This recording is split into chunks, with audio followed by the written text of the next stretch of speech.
हौखिबा नुमिता नुमै कापथरकपदा चेनबसिंग हयेंग फौगी मनुंगदा पुथोक्त्रबथि तिदिम लंबी इकोनॉमिक ब्लॉकेट तौरगनि हाइरे पुगोक्चौ इखाई पुलिस स्टेशन की मनुंग शन लेरिबा तोरबुंग मनिंग लेकाइदा ngarang numirang pung 13 minute kun chatpa matamda नुमै कापथरकपदा चेनरिबा कुकी militant sing हयेंग फौगी मनुंगदा फादना सेराक पियु करिगुंबै सेराक पिद्रबदि हयेंगी मथंग हांसित निथौकाबो नुमितगी सुचानपुरदा पुसिलिबा पोचै सिंग मोइरांग ट्रोंगलाउबी तेराखोंसांग बी अमदी तोरबुंग जीपी की मियामना तिदिम लंबी इकोनॉमिक ब्लॉकेट तौरगनी हाइना तोरबुंग ग्राम पंचायत लैरिबा क्लाफ टीयूसी लबा वाईडीओ वाईएसडीओ एसवाईडीओ वाईडीसी आईटीवाईडीओ फगोक्चौ इखाई अपुनबा मैरा पाइबी पुना कुसमनदुना सिन फगोक्चौ इखाई ममांग लेकाई कम्युनिटी हॉल दा पांगथोकपा पाउगी मिफम अमदा पुनो फगोक्चौ इखाई अपुनबा मैरा पाइबीगी प्रेसिडेंट कैथेल लाखपम केके सनाना फोंदोरले महांगना मखाताना हाई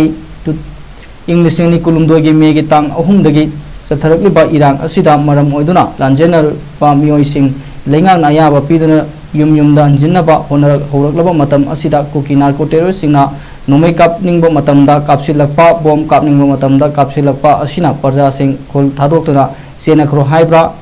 लेखो हाइब्रा हाइबसि लेंगाक्ता अचौबो हंग अमा ओइरी खुलगी अकोइबदा सेंट्रल अमदी स्टेट फोर्स लेना मखोइना तौनिंगबदा तौबा तौरिबा अदुगा मैतैबुना खुलाई पाइबा यारोय अदुना आरामबाई खुद खुलंगाकपा पाइरमबा खुलाइसिंगना लोइना लौखतखरे मरम असिना लेंगांना अथुबदा मियंग चंगबिउ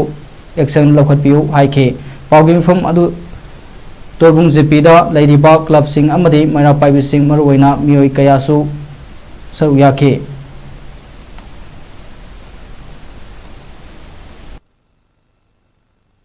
मेगी तांग अहुमदगी हौरकइबा लाल असिना मरम ओइदुना लांजेनरुरबा मीसिंग खरा हंजनरप मतम असिदा अखोइगी सरकारना मसिदा हंजनबगी अयाबा पीदुना मफम असिदा खरा हंजनरगा लेरप मतम असिदा हौजी हौजी कुकी लानहौबसिंगना नार्को टेररिस्टसिंगना तौरिबा मओंग मतौसी करिनो हाइबसी अखोइ खंगबा ngamdre ngahak layga मखोइना कापनिंगबा मतमदा नुमै असे अदुम कापसलकपा बोम कापनिंगबा मतमदा अदुम कापसलकपगी मोंग मतौसे अखोइ प्रजा असि अखोइ खुल होंगदना चेनख्रो हाइब्रा अदुगा मफम सिदा सुम खुंदा लैतादुना लैयो हाइब्रा हाइबसे अखोइ सरकार की मैगैदा हंजनिंगी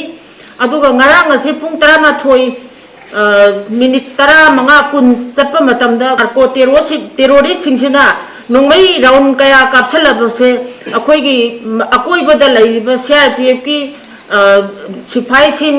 अदे मयाम पुलिस स्टेट फोर्स लेना मखोइना तौनिंगबा मोंगदा तौई अदुगा अखोइ मैतैदबुना नोंमै पाइबा यारोय खुलाई पाइबा यारोय हाइदुना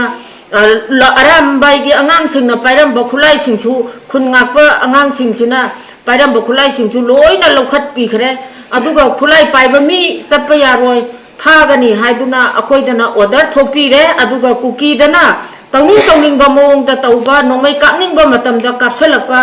असि अखोइ सिदगी हेना नुंगाइतबा पेंदबा लेजदे अदु सरकारना मसी येंबिदुना मसी मतिक चाबा एक्शन लौखतपिदुना मखोइना ngarang numidang तौरइबा असे असिगी मतिक चाबा फाबिदुना मखोइदा मतिक चाबा एक्शन लौखतपियु अदु नत्रगदी अखोइ हयेंग बाउगी मनुंगदा मखोइ सिना कापसलइबा नोंमै कापसलइबा मरी लेनरिबा कुकी नार्को टेररिस्ट सिंगजे फारगा मखोइगी मथकता कनु एक्शन लौदबा तारगदी अखोइ हयेंग भाउगी मनुंगजे येंजरकांदा मथंगी नुमितगीदी हांसितगीदी सोसापुरदा पोचै पुसलिबा पुनमक असे तोरबुंग फौजाई खाई तेराखोंसांग बी तोरंगलाउबी मोइरांग अखोइ मानजरगा अखोइ मतम कक्तना ब्लॉकेट चथजरगनी हाइबसे अखोइना मीडियागी थोंगदा हाइजरी अखोइ पेंदबना पिक थल्ले अखोइ सिदा लैरिबसी कैदौमै सिगदोनो आयुक चफुदा थंबदौना सरकारना अखोइगे मैगैदा करिगुम्बिंता येंबिदबा ngasi बाउगी मनुंगदा करिगुम्बिंता एक्शन लौखतपिदबा करी दौरी कमाई तौरी हाइबसे येंबिदबा से खेमचान सेमना सेम ओरपदगी ngasi फाउगी मनुंगदा तोरबुंग फौगाचौ इखाइदा लाआकांदा लंदम असिदा लैरिबा मियोइसे करंबा फिबमदा लैरिबनो करंबा मोंग मतौदा लैरिबनो हाइबसे ngasi फाउगी मनुंगदसु मियेंग चंगबिद्री मसिगिदमक्तसु अखोइ प्रजासिंगना सेमगी मथक्ता पेंदबा लैजै अदुना ngasi कुकीना कापाइबा नोंमै कापाइबासे मखोइना तौनिंग तौरिबासे मसिगी एक्शन लौखटपीदबा तारगदी मथंगी हंसित निंथौकाबा नुमितगिदी अखोइ मतम कक्तना चुरचांपुरदा पुसनबा पोचै